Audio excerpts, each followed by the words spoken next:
What happened after Hitler died? For 20 strange days in 1945, a little-known naval officer became the last leader of Nazi Germany. He didn't seek power, he didn't expect it, but as Berlin burned and the Third Reich collapsed, Grand Admiral Karl Dönitz was suddenly in charge of a nation that no longer existed. The evening of April 30th, 1945, brought Grand Admiral Karl Dönitz a radio message from the bunker beneath the Reich Chancellery in Berlin that would thrust him into a position he had never sought and for which he was entirely unprepared: command of what remained of Nazi Germany as Adolf Hitler's designated successor following the Führer's suicide.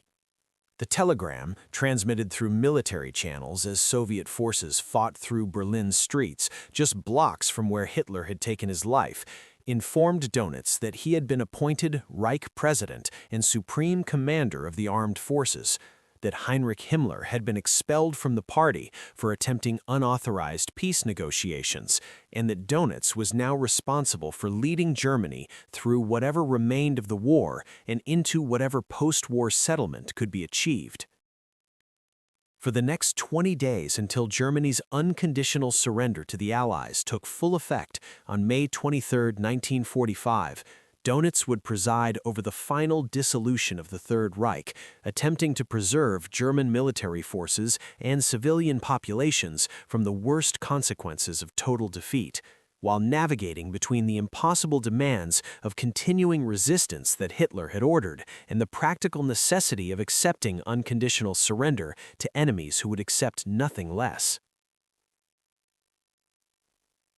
Karl Dönitz had risen to prominence as commander-in-chief of the German Navy and as the architect of U-boat warfare strategy that had threatened Allied shipping in the Atlantic. A professional naval officer whose competence and loyalty to Hitler had earned him promotion to Grand Admiral and increasing authority over naval operations as the war progressed.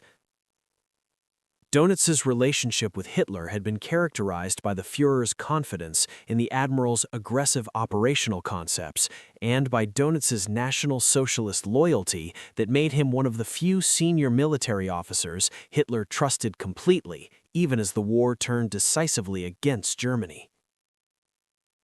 This trust, combined with Hitler's fury at Hermann Göring's apparent attempt to seize power and at Heinrich Himmler's unauthorized contact with Western powers, led Hitler to bypass traditional succession arrangements and to designate Dönitz as his successor, despite the admiral's lack of political experience or governmental administrative background.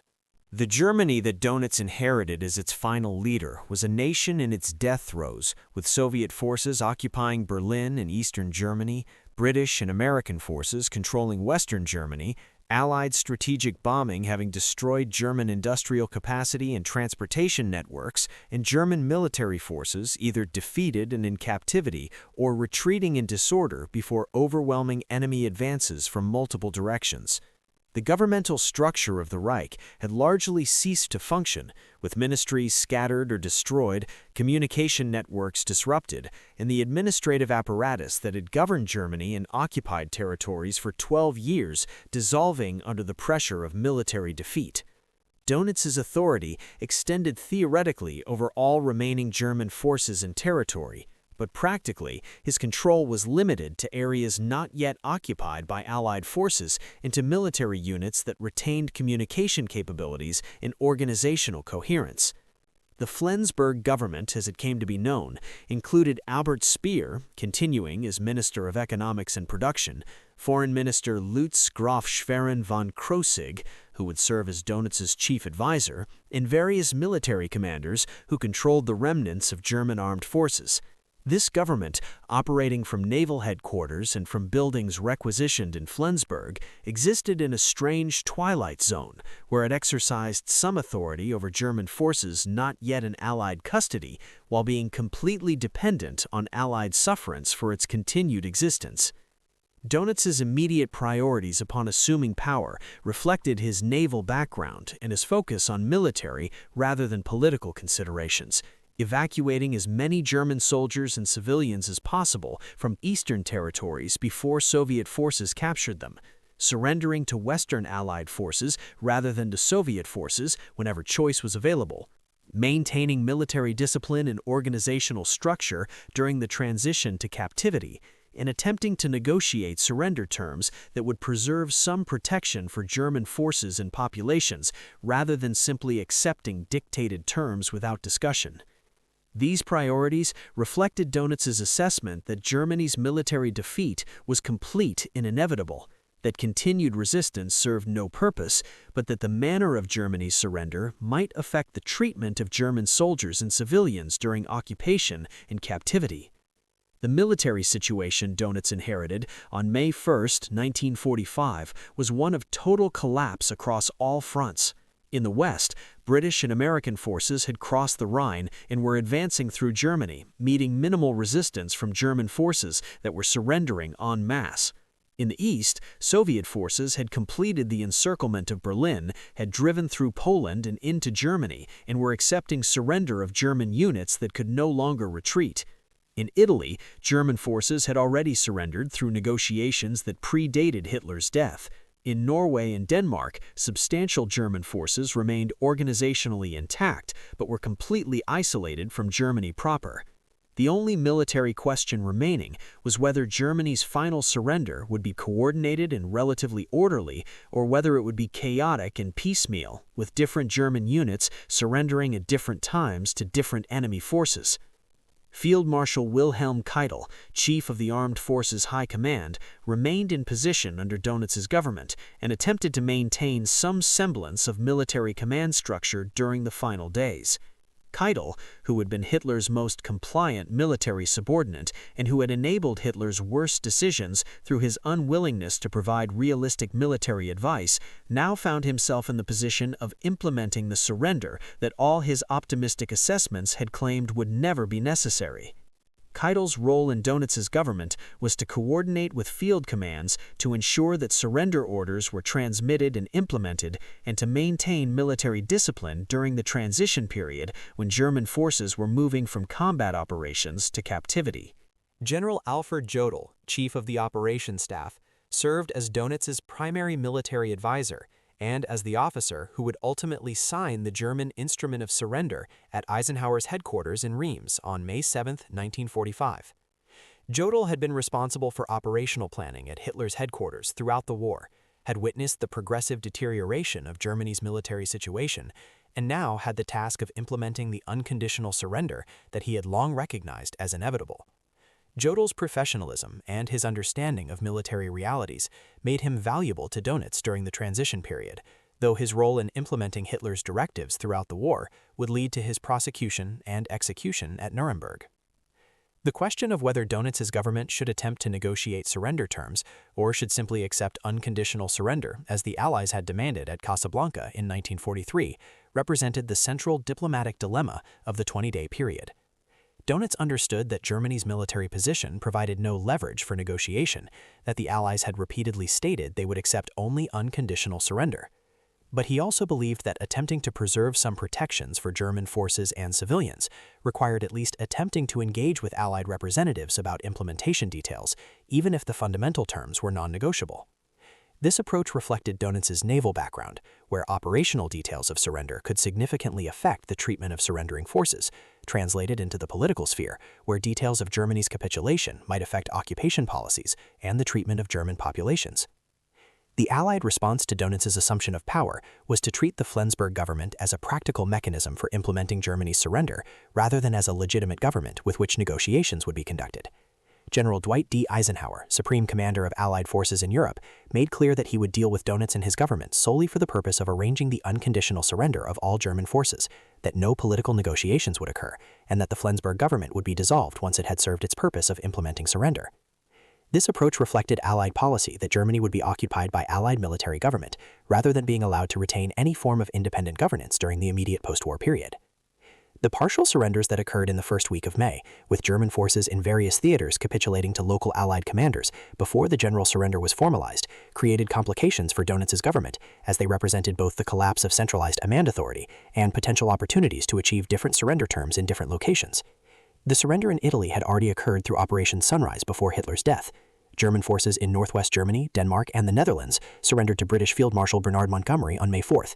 These local surrenders reflected both the military reality that German forces could no longer sustain coordinated resistance, and the political reality that German commanders preferred surrendering to Western Allied forces rather than to Soviet forces when choice was available. Dönitz's attempt to continue fighting on the Eastern Front while surrendering to Western allies, with the goal of allowing as many German soldiers and civilians as possible to escape Soviet captivity, represented his primary strategic objective during his brief period of authority. This policy reflected widespread German fear of Soviet treatment of prisoners and occupied populations, fears that were based on legitimate concerns about Soviet retribution for German atrocities committed in the Soviet Union, and on Nazi propaganda about Bolshevik cruelty that had been disseminated for years.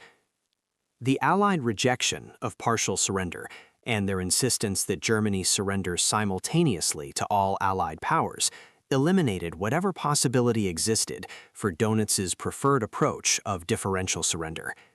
Eisenhower made clear that Germany must surrender unconditionally to all allies simultaneously,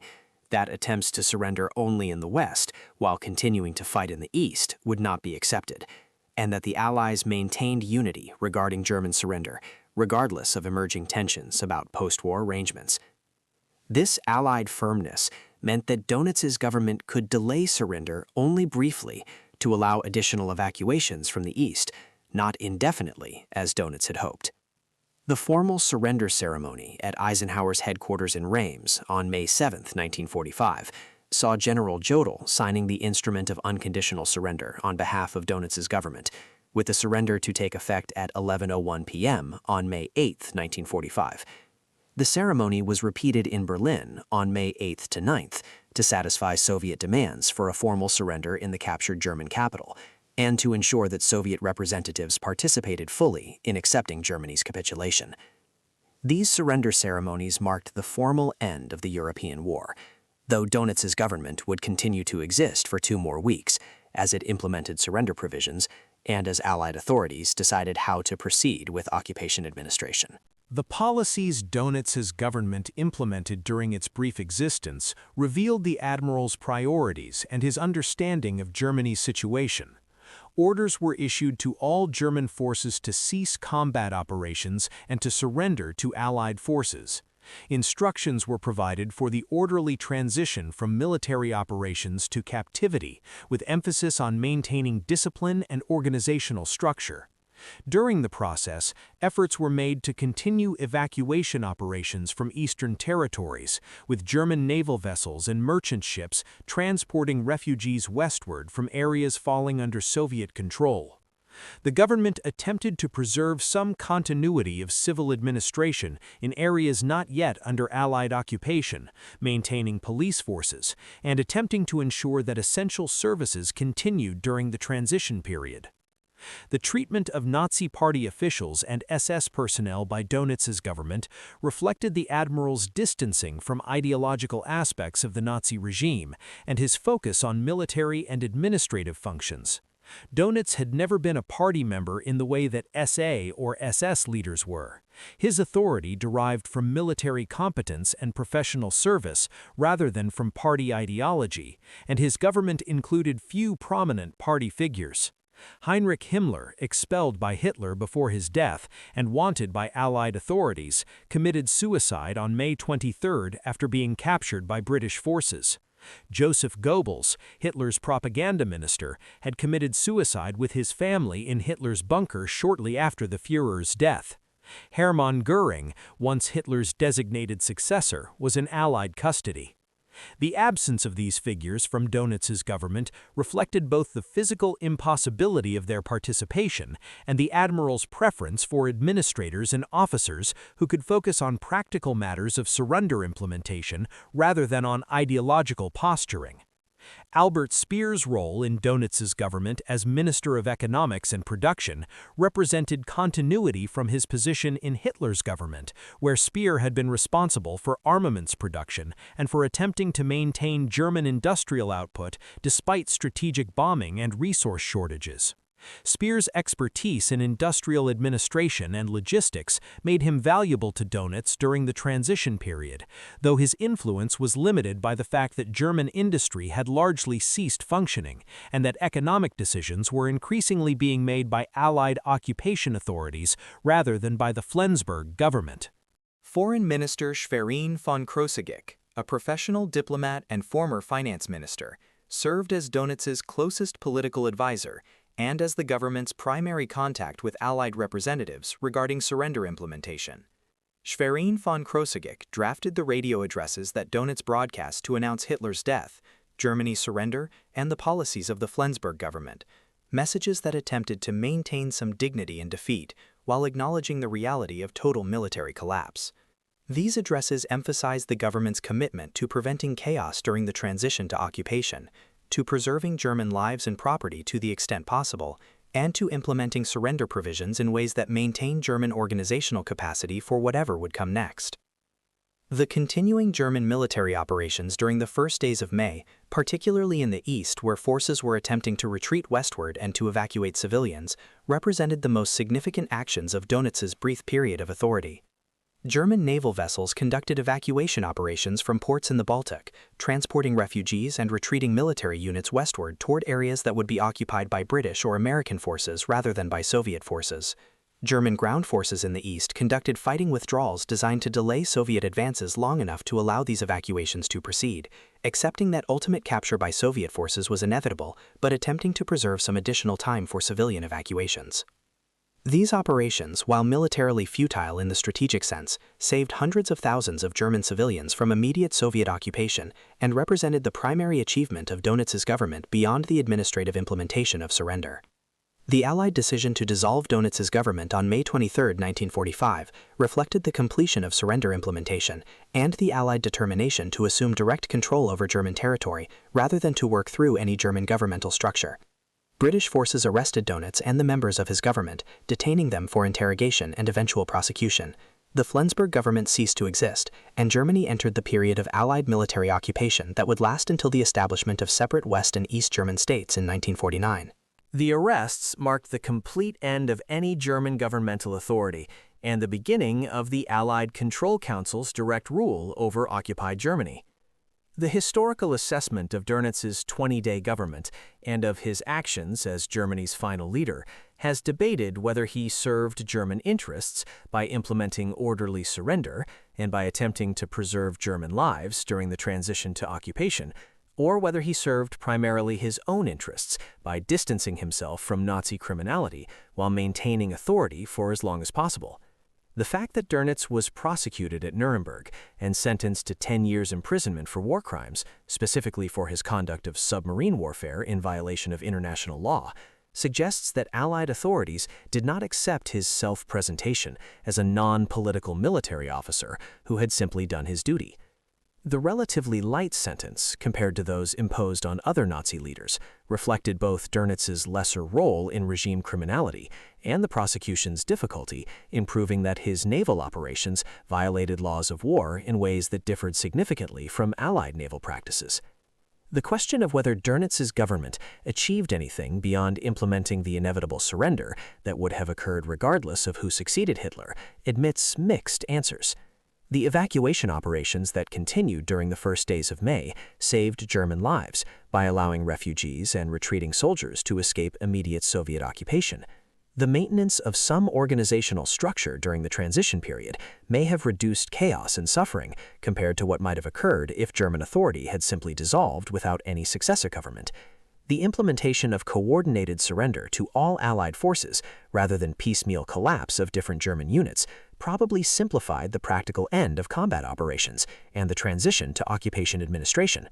But these achievements were limited by the fundamental reality that Germany's defeat was total, that Allied terms were non-negotiable, and that Dönitz's authority extended only as far as Allied forces allowed. The Flensburg government had no real power, no ability to negotiate meaningful terms, and no possibility of effecting the fundamental post-war settlement that would divide Germany among the victors. Dönitz's 20 days as Reich president represented less a functional government than a transitional mechanism that Allied forces tolerated temporarily because it served their practical purposes in implementing surrender, and that they dissolved once those purposes were fulfilled. The comparison between Dönitz's role as Germany's final leader and the roles of successor governments in other defeated nations reveals the unique circumstances of Nazi Germany's complete collapse. Unlike Japan, where Emperor Hirohito remained as a symbol of national continuity and where Japanese governmental structures continued to function under Allied occupation, Germany experienced complete dissolution of governmental authority with the Third Reich's end. Unlike Italy, where the monarchy and traditional governmental institutions had survived Mussolini's fall and could provide some continuity, Germany had no governmental structures independent of the Nazi regime that could assume authority when the regime collapsed. Dönitz's government represented an attempt to create transitional authority, but Allied determination to assume direct control and to prevent any suggestion of German governmental continuity meant that this attempt could succeed only briefly and within strict limits. The legacy of Dönitz's 20-day government includes its demonstration that Nazi Germany's final collapse was total, that no successor regime could claim continuity or legitimacy, and that Germany would have to be rebuilt politically from the ground up under Allied occupation. The brief existence of the Flensburg Government also illustrated the practical problems of implementing surrender of a nation that had ceased to exist as a functioning polity, where formal surrender documents needed to be signed by some German authority, but where no such authority possessed real power or legitimacy. Dönitz served as a practical mechanism for addressing these problems, but his government was never more than a legal fiction that Allied forces maintained temporarily for their convenience. The story of Karl Dönitz ruling Nazi Germany for 20 days is ultimately a story about the final collapse of the Third Reich, about the practical mechanics of implementing unconditional surrender of a regime that had fought until complete military defeat, and about how Allied determination to prevent German governmental continuity shaped the post-war settlement in ways that differed from other defeated Axis powers. Dönitz's government existed in the strange liminal space between Nazi Germany's end and Allied occupation's beginning, exercising just enough authority to implement surrender while possessing too little power or legitimacy to affect anything beyond the immediate practical details of Germany's capitulation. The 20 days during which Dönitz held the title of Reich president represented not a functional period of German governance, but rather the final administrative epilogue to 12 years of Nazi rule that ended in complete catastrophe.